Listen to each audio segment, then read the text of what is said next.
Hello there friends, CS News Live here. In today's video we've got a new scandal involving Astralis, Niko's frustration with CS2's development, and Alexi B breaking the curse, plus a ton of other exciting news from the world of CS2. Without further ado, let's get straight to it. And we shall probably start with some pretty sad news. There won't be any more Intel tournaments like I Am Cologne, I Am Katowice, or any other Intel Extreme Masters events. This is all due to a financial crisis that Intel couldn't overcome, triggered by the collapse of their 13th and 14th gen processor production. But guys, don't get too upset just yet. Qualcomm is set to fully acquire Intel, which means that if it happens, the tournaments will be just renamed most probably, because if it happens, I'm not sure they will get cancelled. Still, it's all up to Qualcomm's top management now. We can only hope that the major events of the year stick around, even if they are renamed to something like QEM Katowice or something else. For us, the casual viewers, the main thing is that the tournaments themselves survive, even if they got a new name. Another recent scandal involves Simple and his esports school. Nart out there shared how he tried to buy the course from Simple. After not finding any official news about the course being closed, he decided to purchase it for $150. However, instead of the promised 70 videos, he only received 19, and they didn't even work properly. None of the promises made by Simple were fulfilled, including demo reviews, offline meetups, Q&A sessions, any tournaments for the students, and so on. According to the YouTuber, customer support is also unresponsive, and there are tons of negative reviews on the Discord server that no one addresses. Another issue here is that the course runs year-round, meaning if you don't cancel the subscription on time, it automatically renews and you'll be charged again with $150. I mean, you can even buy a knife for such money. Just a reminder, Simple launched the school to buy out part of his contract from NaVi, but it flopped. Still, there was no official announcement or anything, it just kept silence and that's all. Oh, and by the way, it's clear that Nart out here isn't following our Twitter account, where we covered this story earlier. So make sure you're subscribed to avoid making the same mistake, the link is in the description. Since we're on topic of scandals, we have to mention the latest one involving Astralis. According to Atul TV, the team managed to make a roster change after the roster lock for Blast, using health issue substitution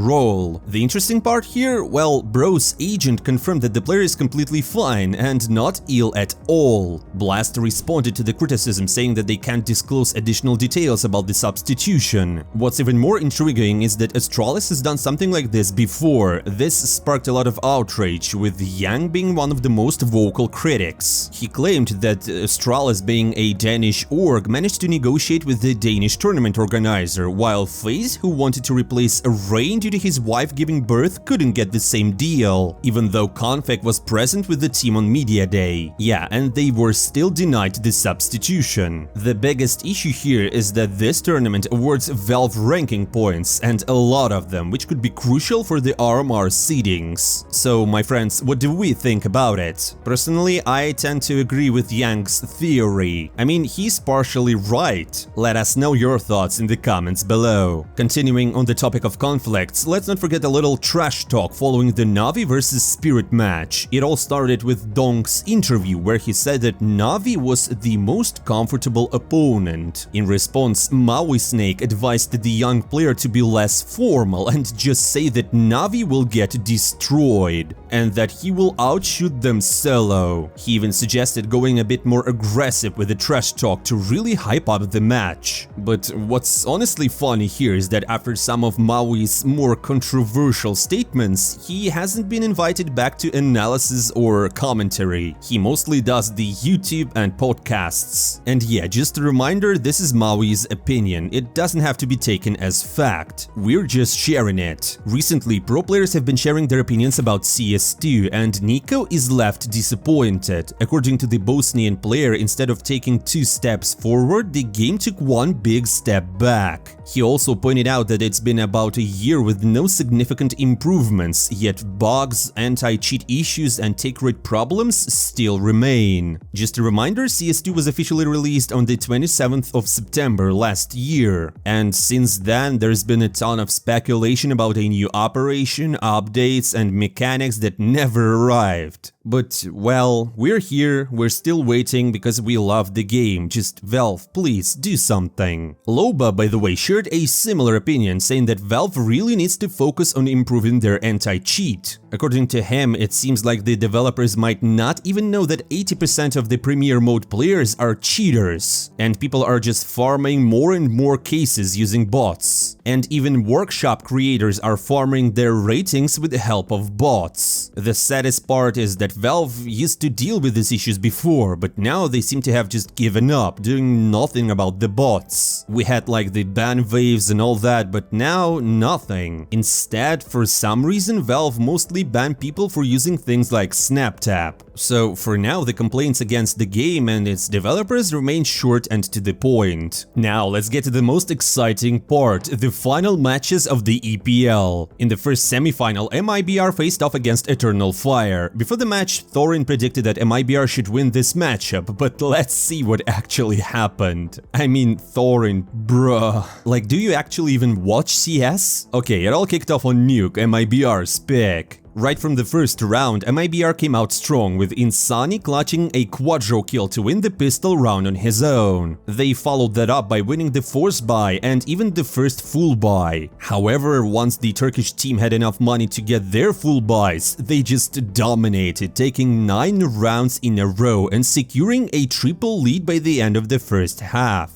After switching sides, MIBR managed to grab the pistol round and the next 4 rounds, giving them a slim chance at a comeback, but Eternal Fire quickly found the answer to MIBR's defense, closing out the remaining 4 rounds and winning their opponent's pick. Next up was Inferno, Eternal Fire's pick. After their victory over Vitality, many expected a blowout on the second map, but surprisingly, the game turned out to be much closer. Eternal Fire started on the T side and grabbed the early advantage. After losing the pistol round, they took 3 in a row. Once MIBR got enough money for a full buy, they started to mount a comeback, bringing the score to 4-3. But then the Turkish team woke up again and took the last 5 rounds of the half. Switching sides, Eternal Fire's defense proved to be weaker, with MIBR winning 5 rounds in a row and taking the lead. Sensing that they might lose their own pick, Eternal Fire won a crucial round, stopping MIBR's streak. And then they took 3 more rounds to get back into the game. MIBR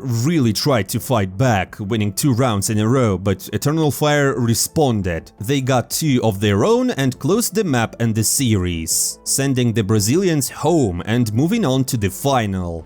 The second semi-final was the clash between NaVi and G2, Alexi B facing off against his former team, and the question is, can Snacks outsmart NaVi's captain? Let's find out. It all started on Inferno, G2's pick. The first 2 rounds went well for the Samurai, but in the third round, JL clutched with a 1v2, allowing NaVi to take a streak of 4 rounds. After that, things got a bit back and forth, with the G2 taking 3 rounds in a row, ending the first half in a tie. But once they switched sides, G2 were completely outplayed. NaVi just read their every move and won 5 rounds in a row. G2 answered with 2 rounds of their own, but it wasn't enough. JL closed the game with a quadro kill, single-handedly shutting down G2. By the way, he finished this map with a rating of 1.78, just that. Next was Nuke, NaVi's pick. NaVi had a rough start, managing to take only 3 rounds in the first half, but they were on the T side, so it wasn't so surprising. After switching sides, NaVi started to mount a comeback, winning streak after streak and almost pulling it off. However, Hunter won a crucial clutch and brought his team to the match point, which G2 just closed out, so it was a tie. Finally, we had Ancient, the decider. At first, the map seemed pretty balanced, with both teams trading rounds and ending with a 2-point lead for NaVi, but after the side switch, the game for G2 was completely over. Like, I mean literally. G2 barely managed to win 1 round while losing almost 6 in a row, and after after that, it was just time to pack their bags and head home. The most interesting part came after the match, when everyone started looking at Snax's stats. It turns out that across 5 matches at EPL, he never finished with a positive KD. Atul TV rated his firepower with just 2 out of 100, which is even lower than Glave's. Thorin compared G2's performance in this tournament to Astralis at IEM Chengdu, when they had great firepower but collapsed in a crucial playoff match. And he's kinda right. What do you think, guys? What's happening with G2? Drop your thoughts in the comments below. And now we move on to the grand final, NaVi vs Eternal Fire. Another chance for Alexibi to break his curse, and an opportunity for Centaurus and his team to showcase the full power of the Turkish Counter-Strike. Before the match, it's worth mentioning that Eternal Fire went all in by banning Mirage and leaving Ancient in the pool, despite the fact that they don't usually play the map.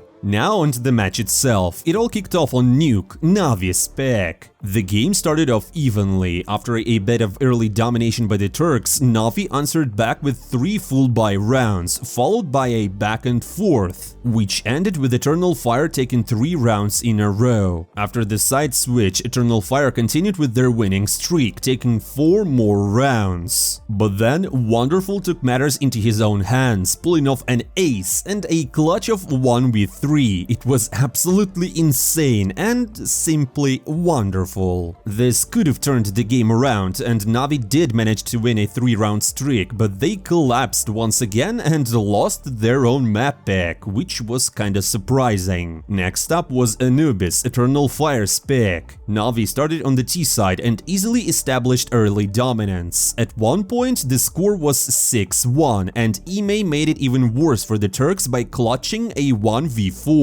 Towards the end though, Eternal Fire pulled themselves together, finishing the half 7-5, which was a decent score, especially as they were about to switch to the stronger T side. However, the situation worsened for them after losing both the pistol and the force buy. Still, the Turkish Dream Team responded with 4 rounds in a row. Unfortunately for them, NaVi struck back, taking 3 rounds in a streak and closing out the map with a win. So it was a tie, 1-1. Then came Ancient. The map Eternal Fire doesn't really play, but for some reason they decided to leave it instead of Mirage. To their credit, they started off well, winning the pistol and the force. But once the first buy round hit, they began to struggle. NaVi took 3 rounds in a row. But the Turks didn't give up, answering with 2 of their own. This back and forth led to a 7-5 score by the end of the first half. On the CT side, NaVi started strong, taking the first 3 rounds, but after trading single rounds, Eternal Fire hit back with a 4-round streak, almost making a comeback. However, in a close battle, NaVi won the final round and took the series 2-1. But guys, it wasn't the end, as we had a best of 5. The 4th map was Inferno, Eternal Fire's pick. Honestly, there's not much to say about this one, as the Turks just absolutely crushed NaVi with no chance. The score was 13-4, with all NaVi's rounds coming from the CT side and not a single one on T side. A very weak performance from Blade's squad. Next up was the decider, Dust 2. This map would bring us the outcome of the showdown and possibly break the curse of the Finnish captain. The start didn't look great for NaVi, as the Turkish Dream Team took a 4-1 lead. Something had to change, and suddenly NaVi launched a comeback, winning a streak of 3 rounds and tying the game. The turning point likely came at 5-4 when Eternal Fire lost a 5v3, leading to a 7-5 score by the end of the first half. After switching sides, NaVi continued to dominate, though the Turks fought back. Bravely, I have to say, as they nearly flipped the game by winning a force buy with just a single AK. This allowed Eternal Fire to take 3 more rounds, to which NaVi answered with one of their own. Another streak from the Turks, but it wasn't enough. In an incredibly close and tense battle, NaVi managed to clinch the map. and became the champions of ESL Pro League. And most of my congratulations go to Alexi B, who finally broke the best of 5 finals curse. And JL was named the tournament's MVP. Amid all the congratulations, NaVi's ex-player Perfecto took a moment to highlight Blade's importance, emphasizing that NaVi's tactical strength is all thanks to him. And honestly guys, Eternal Fire put up a fantastic fight and were very close to victory, so kudos to them. And my friends, that's all for today. Don't forget to subscribe to the channel, hit the like button and leave a comment. Huge thanks for watching. I'm not saying goodbye for a long time. See you soon.